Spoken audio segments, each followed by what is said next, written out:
présence s'éveillent. Leurs vieilles habitudes mentales ne semblent plus fonctionner. Les automatismes réactionnels, les pensées compulsives du mental et tout ce qui fait partie de la folie se calment. Puis, à nouveau ressurgit une vague de l'ancienne conscience accompagnée de la réaction du mental. Je connais plusieurs personnes qui vivent de tels cycles. C'est comme si, pendant un certain temps, elles vivaient dans deux mondes.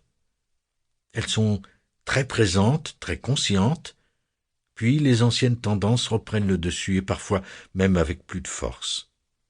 C'est comme si l'ancienne conscience disait « Je suis encore ici et je ne disparaîtrai pas ».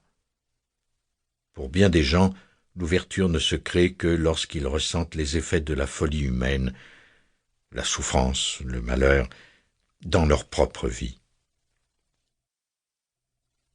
J'ai commencé à comprendre quand je n'ai plus été capable d'endurer la douleur, l'anxiété, la dépression continuelle dans laquelle je vivais depuis des années. J'ai donc eu cette pensée bizarre que je ne pouvais plus vivre avec moi-même. Et puis j'ai observé cette pensée, je me suis demandé quel est ce moi avec lequel je ne peux plus vivre? Qui suis-je? Quel est cet être qui est si étouffant, si insupportable, si fou au point que je ne puisse plus vivre avec lui? À ce moment, une division s'est créée entre ce faux sentiment de moi extrêmement fou et un plus profond sentiment de présence ou d'être. Donc ce faux moi, personnel ou collectif, est la racine de la folie. C'est un sentiment de soi basé sur le mental conditionné, sur des structures de pensée, sur des images mentales. Et sur le plan collectif, le moi devient nous. Nous contre eux. Personnel ou collectif, le petit moi, l'ego, ne peut vivre sans conflit, sans ennemi. Il croit que sa survie dépend des sentiments de séparation et il ressent le besoin de perpétuer ces sentiments. Il crée donc ses propres ennemis. Une fois cela accompli, il se crée un énorme écran entre nous-mêmes et l'autre, un écran mental de conceptualisation d'images. Alors, il devient plus facile d'infliger des souffrances ou même de tuer parce que nous ne pouvons plus ressentir ce que nous faisons. L'autre devient un objet du mental. C'est ce dont parlait le Christ lorsqu'il a dit « Pardonnez-leur car ils ne savent pas ce qu'ils font ». C'est un mouvement totalement inconscient à partir duquel les êtres humains sont emprisonnés et agissent. Et s'ensuivent les guerres mondiales. Prenez le cas des Allemands. Poussés par le sentiment de soi égoïste et collectif créé par le nationalisme, ils sont devenus les ennemis du monde entier lors de la Seconde Guerre mondiale. Ce qu'a fait l'Allemagne est le summum de la folie, et cela se voit clairement. Et c'est la même chose sur le plan personnel.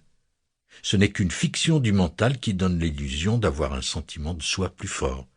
Mais en fait, on se crée éventuellement de la souffrance et on l'inflige aux autres. Là est le cœur de la folie. Folie qui ne peut être dissoute par un mouvement collectif, car le collectif ne choisit pas, il suit. Cette folie, ou peu importe comment vous l'appelez, ne peut être dissoute que sur le plan individuel. S'il y a un niveau d'inconscience dans le champ énergétique collectif d'une religion, d'une nation, d'une tribu ou d'une entreprise, le collectif n'est que la somme totale de l'inconscience des individus. Donc, s'il existe des motifs collectifs égoïstes, en d'autres mots, si la folie a atteint un niveau collectif, c'est parce qu'elle opère au niveau de chaque individu. On peut voir cette folie à l'œuvre en regardant la télévision, surtout une journée comme celle-ci.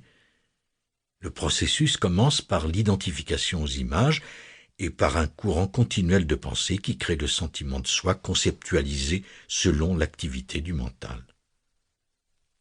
Et à un certain moment, vous vous faites prendre. Pour continuer à écouter ce livre audio gratuitement, cliquez sur le lien dans la description et vous pourrez l'écouter en entier sans frais grâce à l'essai de 30 jours d'Audible.